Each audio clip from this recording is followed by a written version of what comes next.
Қыздың астындағы сілекейдің қандай пайдасы бар екенін білесің бе? Ол сілекейді бетіне күнде бір рет жағып тұрсаң, бетіндегі безеуің кетеді. Любой қыздардан сұрасаң. Ал достар, енді осы бейнероликке жазылған пікірлерді оқиық. Масқара, жүрегенді екі әріп салсын, безеу тұрсау бет тегі дейді. Бәсе бетім тазарып қапты, жақсылап жаққаным көрініп тұр. Бетке жақпаған озы зат қалып еді.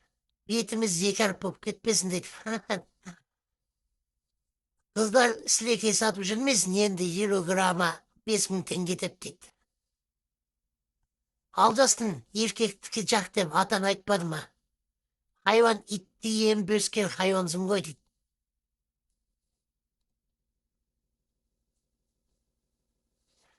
Любой қыздан сұрасан, аямай береді ма дейді.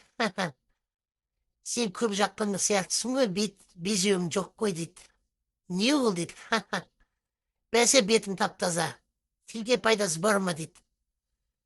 Кімді мал көріп тұрсың?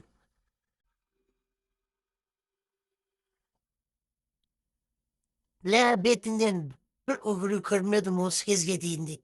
Базар жоқ, не жазарымды білмей отырмын. Бетіме отырғыза бер досым. Смело. Бетім сасып кететін сияқты ғой, балық несі шығып. И дейді. Искусственный интеллект деген ой енді. Көрші істеп дейді. Бетіме отырғыза бер досым, смело дейді. Бетім сасып кететін сияқты ғой, балық несі шығып. Көрші істеп. Қайда сатылады дейді. Жотам қыздар, мынау шынбай өтірік па дейді. Досымның бет тазарып кетті, аяқ асты дейді. Бекер айттың соны дейді.